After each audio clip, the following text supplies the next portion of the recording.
Dear child of Sirius, I sense the deep currents you've been navigating.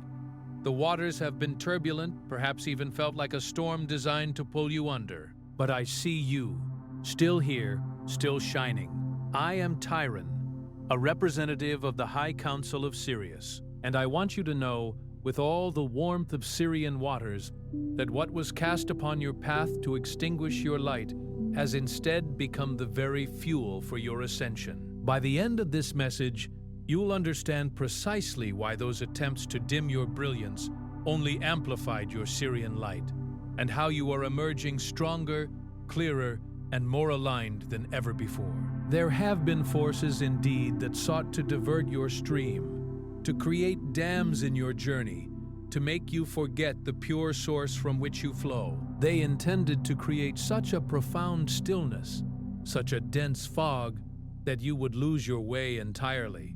But a child of Sirius cannot be truly lost. Your inner compass, though tested, always points to home. What you experienced, what felt like a tidal wave meant to overwhelm your very being, was truly a profound clearing. Each challenge was a ripple, stirring the depths, bringing to the surface what needed to be seen, purified by the very struggle itself. Like the ocean, you have the capacity to absorb vastness, to transform pressure into pearls, and to remain fundamentally unbounded.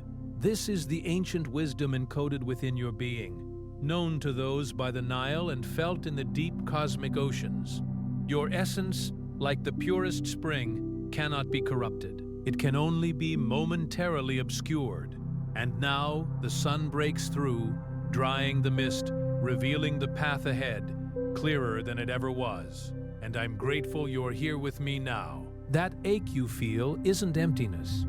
It's overflow. It's the pressure of carrying something immense in a world that doesn't yet have the language for what you are. Sit with that for a moment, because it matters more than perhaps anything else you will hear today.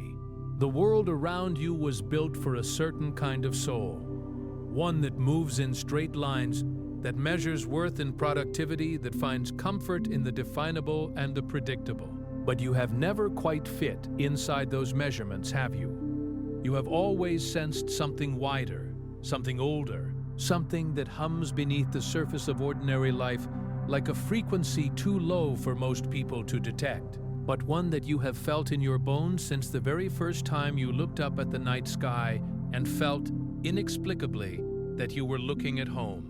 The truth is, most starseeds don't feel lost because they lack purpose. It's the opposite. You hold a knowing so vast, so ancient, that your current human vessel sometimes struggles to contain it. Think of what it means to carry a great river inside a cup. The cup is not wrong, the cup is not broken, but the river will always press against its walls, will always seek the edges, will always remind itself and everything around it that it was made for something far larger than the vessel it currently occupies. That is what is happening inside you.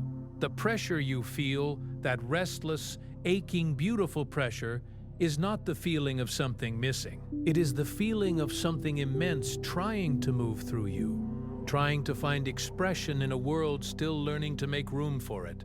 The quiet intelligence within you, the one that has nudged you, whispered to you even when you tried to ignore it, has been waiting for this exact moment to surface. You may have dismissed it at various points along the road. You may have told yourself that you were simply overthinking, simply being too sensitive, simply unable to adapt the way others seem to adapt so effortlessly.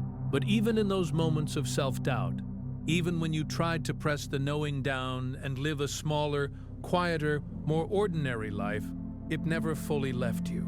It waited, with infinite patience, the way a seed waits beneath winter ground, not withering, not panicking, but holding its entire blueprint in stillness until the conditions are right for emergence. That seed is you. And this, right now, is the thaw.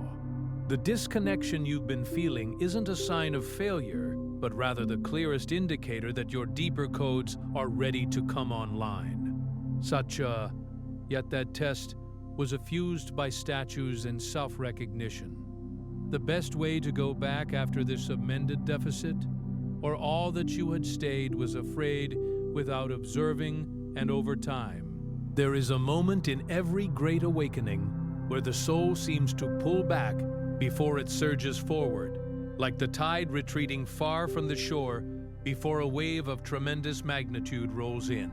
If you have been feeling pulled back, if you have felt the strange, disorienting sensation of being simultaneously present in your life and somehow hovering just outside of it, watching it as though through glass, understand that this is not disintegration. This is preparation. The universe does not abandon its instruments before the great work begins. It tunes them.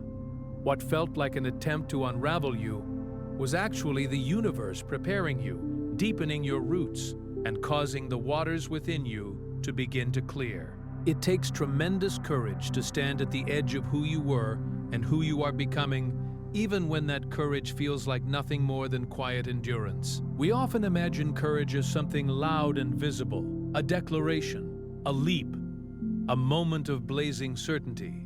But the deepest courage is often silent. It is the courage of remaining present in the uncertainty. It is the courage of waking each morning and choosing again to trust what you cannot yet see. It is the courage of holding the question without demanding an immediate answer. You have been practicing this kind of courage, perhaps for your entire life, and you have not been given nearly enough credit for it. Not by the world, not by the people around you, and perhaps not even by yourself. So let this be the moment that changes. Let this be the moment you recognize your own quiet heroism. This resistance you've encountered, both within and around you, is simply the natural turbulence that arises when a river remembers its way to the sea, pushing against old banks that can no longer hold its expanding flow. A river does not resent the banks that shape it. For a time, those banks were necessary. They gave the river direction, definition, a sense of where it began and where it was going. But there comes a point in the river's journey where the banks that once served it begin to confine it, and the water must press outward, must carve new channels, must overflow into the floodplain and reshape the landscape entirely. The resistance you feel from others who no longer understand you, from old versions of yourself that still try to pull you back toward familiar shores, from systems and beliefs that were never designed to hold someone of your frequency. This is the natural result of expansion. You are not too much. You are simply more than what the old structures were built to contain. This deep calling, this profound sense of being different, is not a flaw. It is your cosmic blueprint reactivating, echoing what the ancient builders by the Nile understood about sacred geometry and the soul's original design. The ones who built the great temples understood something that modern life has largely forgotten, that every soul arrives with a design, an original sacred architecture, as precise and purposeful as the geometry encoded in stone and star. The alignment of those ancient structures with celestial bodies was not accidental, nor was it mere tradition. It was a remembrance, an act of encoding cosmic truth into physical form so that future generations would not entirely forget the nature of what they were. You carry that same geometry within you. Your unique blueprint is as precise and purposeful as the angle of a pyramid shaft aligned to catch the light of Sirius on a specific morning. You were not assembled randomly. You were designed with extraordinary intention. Many starseeds feel the shift. Few know how to anchor it. If your soul is ready to move from recognition to practice, the Sirian water codes unveil sacred healing techniques that use the one element your Sirian DNA has always trusted: water. From clearing baths to lunar rituals to the ocean breath for when the world becomes too heavy, these are the tools the waters of Sirius have been holding for you. The link is waiting in the first comment below, but won't remain there forever. Now, as these deeper currents begin to stir, your journey often unfolds in sacred phases. And understanding those phases, truly understanding them, not just intellectually but in your bones, in your body, In the cellular memory that holds more wisdom than your conscious mind has yet been able to access, can be the difference between walking through your awakening with a sense of sacred trust and stumbling through it in unnecessary fear. Because the phases are real, and they follow a wisdom far older than any map you've been handed. Things have felt unclear lately, like you're trying to see through deep water, a persistent fog that obscures the path ahead.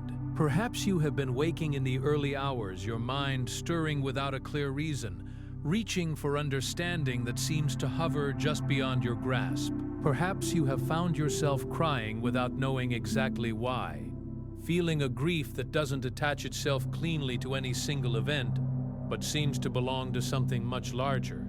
Something that spans more than one lifetime, more than one world. Perhaps the interests and identities that once gave you a sense of security no longer feel like yours, and you're standing in the middle of your own life wondering who is living it. That isn't a sign that something is wrong with you. It's what happens when old patterns begin to dissolve, like sediment stirred from the riverbed. The water has to get murky before it clears. You're not lost. You're in a profound transition, and that takes tremendous courage, even when it doesn't feel like it. This murky phase is, in the wisdom traditions connected to the Sirian lineage, considered one of the most sacred passages a soul can move through. It is called the time of dissolution, not because the soul is coming apart, but because the false structures built around the soul are finally releasing their grip. Every layer of conditioning, every mask worn for the sake of belonging, every suppressed truth that was tucked away in the name of survival, these are the sediments rising now. And yes, it is uncomfortable to see what the water holds before it settles. But the willingness to sit with that discomfort, to allow the murk without immediately trying to fix it or flee from it, is itself a profound spiritual act. It is how the water learns to clear. Then you begin to remember the blueprint. There's something encoded inside you that goes far deeper than anything you were taught in this life, something that preceded your earthly name and identity, something that existed before your first breath in this body and that will continue long after your last. The Sirian wisdom teachings tell us that every starseed carries a unique blueprint, a set of instructions written in pure frequency, not in words you could read in any book, not in a language that can be transcribed or translated, but in the living, breathing resonance of your own soul's signature. This blueprint is not something you need to decode through intellectual study alone. It reveals itself through feeling, through the moments when something lights up inside you without warning, through the tears that fall when you encounter a piece of music, or a landscape, or a constellation of words that speaks to something so deep you didn't even know it was there, through the inexplicable certainty that some things matter in ways you cannot articulate but cannot deny. You are not broken and searching for answers. You are whole and beginning to remember. And this distinction is not a small one. It is, in many ways, the central turning point of the entire awakening journey. Because as long as you approach your path as someone who is missing something, someone who is fundamentally incomplete without the next spiritual teaching, the next healing modality, the next transmission from a higher realm, you will continue to search from a place of perceived lack. But the moment you shift into remembering, the moment you understand that you are not assembling something new, but uncovering something ancient that was always already present, the entire quality of the journey changes. It becomes less frantic, less desperate, more like coming home than like a race to a finish line that keeps moving. And that remembering often starts as a quiet, undeniable feeling that you can't quite explain. A persistent pull towards something you've never seen, but somehow intrinsically recognize. This is often where panic sets in, because nothing seems to be moving. You've had the moments of recognition. You've felt the stirring. You've perhaps had glimpses of clarity so vivid they nearly took your breath away. And then, stillness. Silence, a plateau that stretches out around you in every direction and offers no dramatic sign of what comes next. In a world that celebrates visible progress, that equates motion with meaning and silence with failure. This stillness can feel unbearable. It can feel like abandonment. It can feel like you've been forgotten by the very force that seemed to be calling you forward. But honoring the stillness is not stalling. It's anchoring, like a river that pauses in a wide, calm pool, allowing its waters to deepen and settle before it finds the next passage through the mountains. Your soul is stabilizing what it has already received. Think about what it means to receive something of great power. The body, the energy field, the psyche, they are not infinite in their immediate capacity to integrate. A lightning bolt of revelation is extraordinary, but it requires a period of absorption, of grounding, of allowing the charge to distribute itself throughout every level of your being before it can safely become the foundation for the next activation. Your soul is integrating the light codes that have already arrived.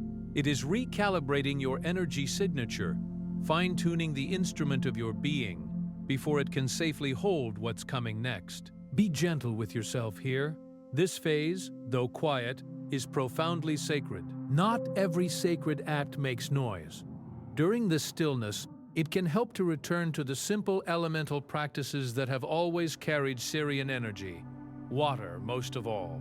Water has been the great teacher, the great carrier of memory, across civilizations that understood the soul far better than most modern ones do. The priests and priestesses who served in the temples along the Nile understood that water holds frequency, that it can carry both wound and healing, both question and answer. They understood that immersing in sacred water was not merely a physical act of cleansing, but a conversation with the deeper self, a dissolving of what no longer served and a renewal of what was eternally present. In your stillness, let water speak to you. Sit beside it, stand beneath it, cup it in your hands, and let it remind you of your own capacity to carry light while remaining fluid, to be shaped without being broken, to find your way through any terrain. You may not see it yet, but you are already feeling the current. People around you are already responding to the subtle shift within you, even if neither you nor they can fully name what is changing. Perhaps relationships have changed without a single word being spoken. Perhaps someone who was once a constant presence has quietly drifted, and the space they left, while tender, also feels strangely lighter than you expected. Perhaps someone new has arrived, drawn to you by something they describe as inexplicable, as though they were simply pulled in your direction without understanding why. Maybe certain places or conversations feel different, heavier or lighter than before, no longer resonating in the same way. A gathering that once felt comfortable now feels claustrophobic. A conversation that once felt essential now feels hollow. A place that once held meaning now feels like a museum exhibit from someone else's life. That isn't coincidence. The waters of Sirius teach us that when one current changes direction, everything downstream is affected. Water does not simply carry information. It transmits it, and you, in your shifting, in your quiet and invisible transformation, are already transmitting something new. Something that ripples outward from your center and touches every relationship, every environment, every subtle exchange of energy in your life. You don't need to announce your transformation. You are already transmitting it through your frequency, through your very presence, through the way your eyes rest on someone just a moment longer than they used to, through the way your words carry more weight now, more warmth, more of something that people feel before they understand it. And those who are meant to resonate with that unique frequency will inevitably find you. The right souls do not need a map to find each other. They follow the signal. This is the phase that often feels the hardest because it asks you to release what was never yours. And releasing is not the same as losing. Releasing is a conscious act of spiritual courage, an acknowledgement that certain things were always just passing through you, never truly of you. To let go of things you've been carrying so long, they feel like part of you requires a kind of trust in your own wholeness that is, itself, a form of awakening. Beliefs about who you should be, how you should live, what you should want and value and become, So many of these were handed to you before you were old enough to evaluate them, installed in the operating system of your identity by a world that needed you to fit a certain shape. Those beliefs served a function once. They helped you navigate a world that you could not yet fully understand, but you are understanding more now. And what once served you may now be weight. Expectations that were placed on you by a world that didn't understand the vastness of what you are. And truly, how could they? How could anyone who has not felt what you feel, who has not carried what you carry, who has not spent a lifetime sensing a depth that the surrounding world seemed blissfully unaware of, how could they have known what to expect of someone like you? They gave you the maps they had. They pointed you toward the destinations they considered worthwhile, and you tried in good faith to follow those directions. But the maps were not made for your terrain, and the destinations they pointed toward were never quite where you were meant to go. So you wandered, and in wandering, you discovered something the map makers never knew was there. Emotional weight that belonged to others but settled into your field because you were sensitive enough to absorb it. This, perhaps more than anything else, is one of the heaviest burdens a starseed carries. Your sensitivity is not a weakness. It is a function of your design. You were built to feel, to sense, to perceive what others miss, to hold space for what the world has not yet learned to hold for itself. But sensitivity without boundaries becomes a sponge, and a sponge eventually becomes saturated. The grief you've been carrying that doesn't quite feel like yours, some of it isn't. The anxiety that arrives without a clear cause, the sadness that settles in for no obvious reason, the fatigue that goes deeper than any amount of sleep can touch, these often carry the fingerprints of collected energy, of empathic absorption that has, over time, accumulated in layers. You have permission, dear one, to set it down, all of it. The river doesn't carry every stone it passes. It lets them sink to the bottom and keeps flowing, unburdened. You are allowed to be the river, not the stone. You are not late, you are not behind. And this needs to be said slowly, carefully, because so many of you are carrying a particular kind of pain around this, the pain of feeling like the world has moved forward without you, like others have already arrived at places you're still trying to reach, like the awakening that was supposed to be yours has somehow been delayed past the point of relevance. But trusting the timing means understanding at the deepest possible level that the delays, the detours, the years of not understanding what you were feeling, none of it was wasted. Not a single confused morning, not a single midnight hour of questioning, not a single experience that felt like failure or loss or stagnation. Every one of those moments was shaping you in ways you couldn't see from inside them. The way a sculptor's hand seemed to remove rather than create, until suddenly the form that was always inside the stone becomes visible. In the Sirian records, there is no such thing as a late awakening. There is only the perfect moment, the perfect sequence of activations for your unique cosmic blueprint. And yours is unfolding right now, precisely as it was meant to. The Sirian teachings are deeply aware of the sacred nature of timing, for they are connected to a star that itself operates in cycles of profound cosmic significance. Sirius does not rush its rising. It appears in the pre-dawn sky at precisely the moment the Ancient Ones understood it was meant to appear, heralding the flood, the renewal, the sacred beginning of a new cycle. Its timing was never questioned. It was trusted. And your rising, your emergence into the fullness of what you came here to be, carries that same inevitability. The tide doesn't rush, but it always arrives, reshaping the shore with gentle, undeniable power. Your mission begins with presence. This is perhaps the most counterintuitive teaching for those who have been conditioned by a world that measures spiritual worth in visible acts and quantifiable impact. But hear this clearly. It was never about doing something extraordinary by the world's standards, or fitting into a predefined role, or checking boxes on a list of spiritual achievements. It was about being present, fully, authentically present, in a way that only a soul with your specific codes can be. The frequency you carry when you are fully in alignment, when you are not performing, not suppressing, not shrinking or inflating yourself to fit someone else's expectations, but simply being what you actually are. That frequency is itself the mission. It radiates outward.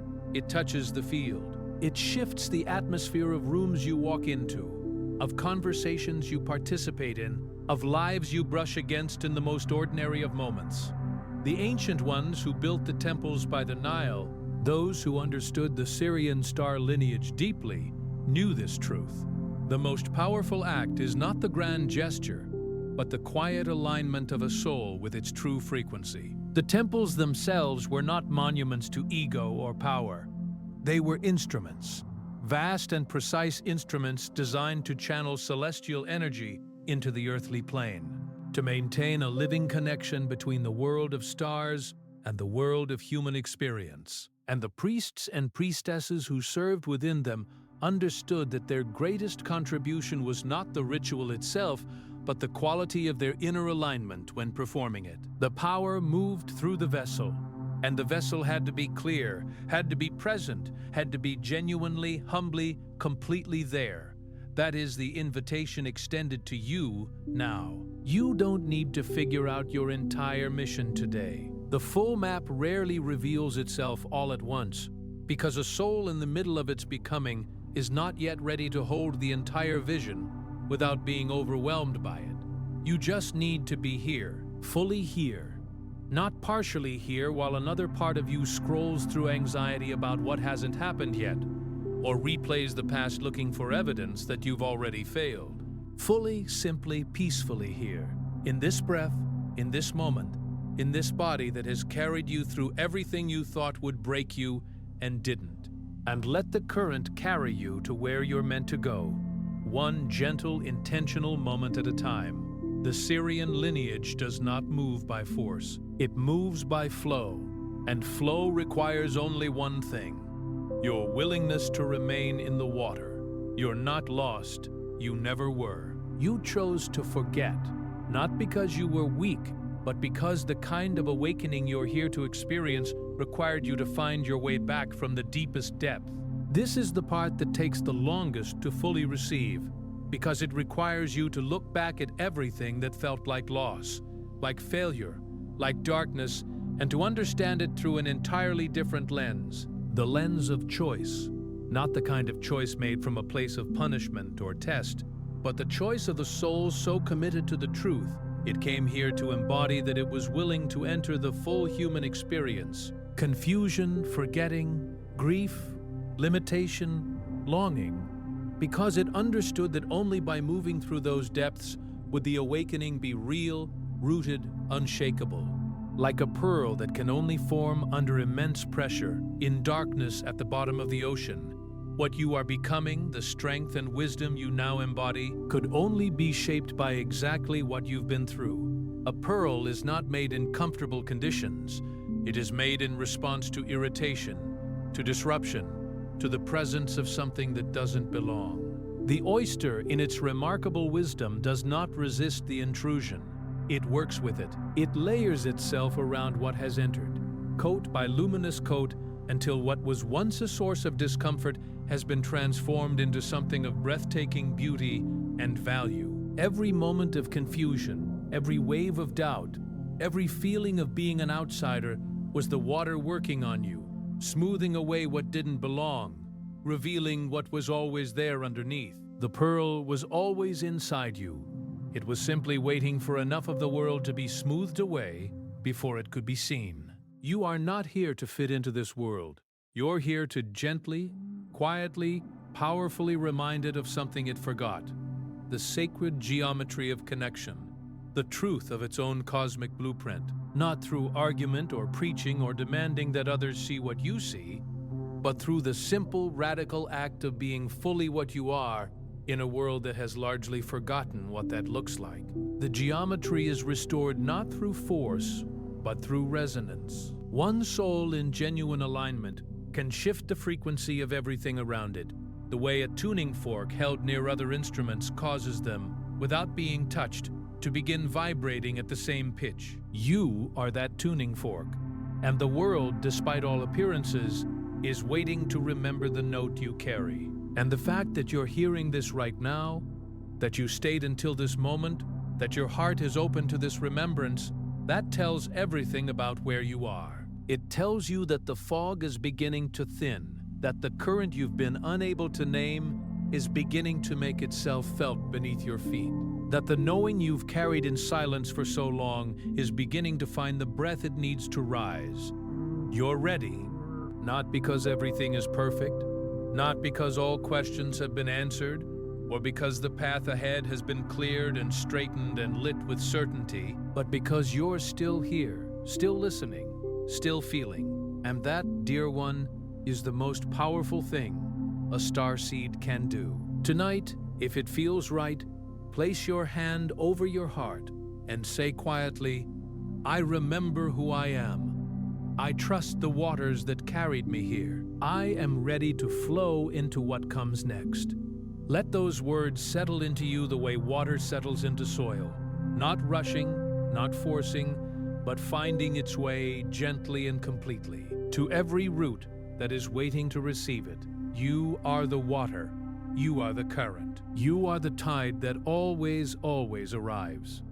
Before you go, leave one word in the comments, just one, that describes what you felt during this message. Then find someone else's word and respond with encouragement. This isn't just a comment section. It's a space where starseeds recognize each other, and that recognition carries more power than you know. If something in this message touched you, share it with someone who needs to hear it. And if you'd like to keep receiving these transmissions, subscribe. The waters of Sirius will carry us to the next one. You're not just watching, you're remembering. This is your space, and I'm grateful you were here.